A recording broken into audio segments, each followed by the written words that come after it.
Straight ahead on CTV News tonight, a new police chief from Prince George's, plus the latest on COVID vaccines. This is Keisha Betts with CTV News. Lawmakers visit the ARC Prince George's as vaccination efforts continue throughout the county. We'll have more details later tonight on CTV News. Prince George's County has a new police chief. I'm Byron Scott. That story coming up.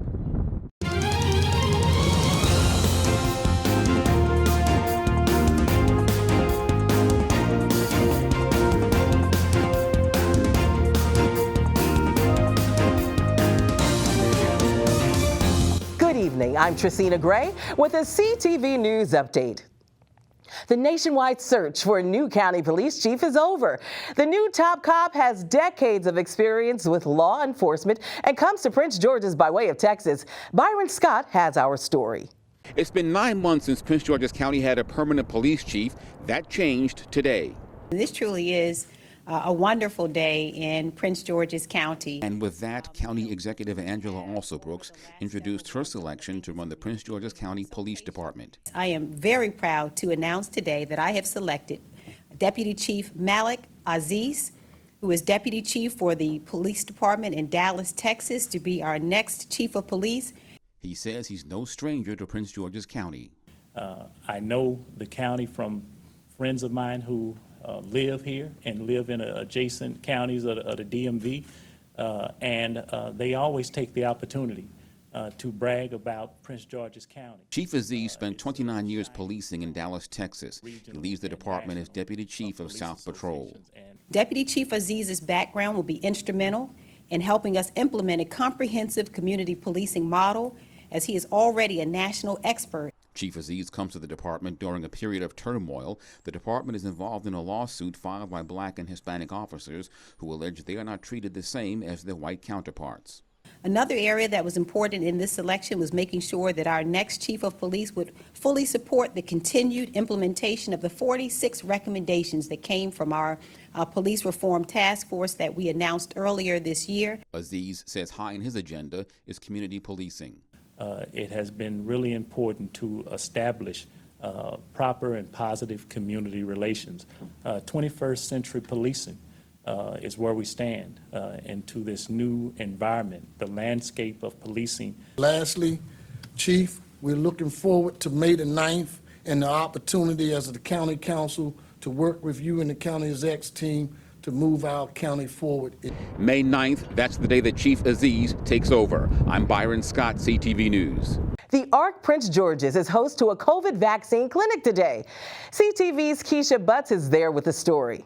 I feel fine, feel great, relieved. After the frustration of unsuccessfully scheduling vaccination appointments, Weta Martin is now fully vaccinated. My neighbor came up and called me and told me about the ARC, and it was easy peasy. She's just one of more than 300 people getting their COVID shots today. Almost everyone is expressing relief after receiving second doses of the COVID-19 vaccine today. The Maryland Department of Health set up this site specifically for people with disabilities, their caregivers, and people 65 years and older. I was anticipating the second shot, so I'm glad it's over with. I really am. Congressman Anthony Brown and Governor Larry Hogan both toured the site today. Hogan says he's proud of Maryland's vaccination efforts. We've now done nearly 2.5 million vaccines. As I said, 70% of the people over 65 are done. The rest of them are reluctant to get it, and we've got to try to convince them. So this is a really accommodating site to make sure that we're focusing not just on the speed of getting the vaccine out into the community, but that we're doing it equitably. The ARC Prince George's also partnered with Giant Food to administer the vaccine. People with developmental disabilities are twice as likely to die from this virus. And of course, if you're over the age of 65, that's where 80% of the people have died in our country. So it's really wonderful to extend this opportunity. I'm really grateful for this. The ARC says several hundred people received vaccinations at their office. The State Health Department reports 1,300 new COVID-19 cases in the last 24 hours. The agency also reports 15 additional deaths from the virus. Currently, more than 930 residents are in the hospital with the coronavirus. Meantime, Prince George's and Montgomery counties continue to lead the state with the highest number of COVID cases. You're watching CTV News. I'm Tracina Gray. Back in a moment.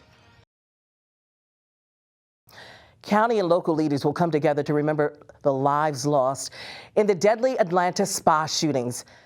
Chevrolet Councilmember Amy Fry will host a Stop Asian Hate vigil and rally at the Chevrolet Legion Park tomorrow evening. As we reported last week, a gunman shot up 3 spas in the Atlanta area, killing 8 people. 6 of the victims were of Asian descent. State's Attorney Aisha Braveboy says she'll be at the event to speak out against hate crimes.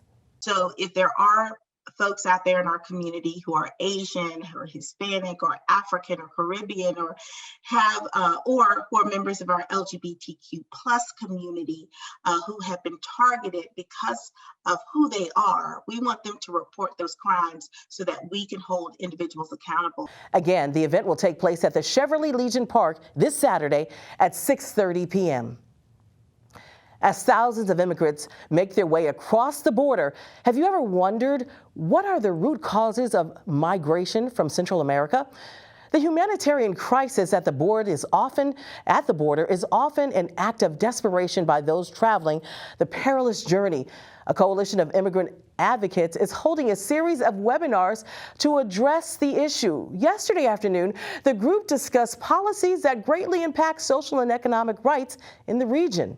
I think we share with Nicaragua and El Salvador the same situation. I think it's well known that our governments commit to social development in each campaign and basically forget about it after Inauguration Day. So there's no political willingness to improve the conditions of millions of Guatemalans, and this has worsened with the pandemic.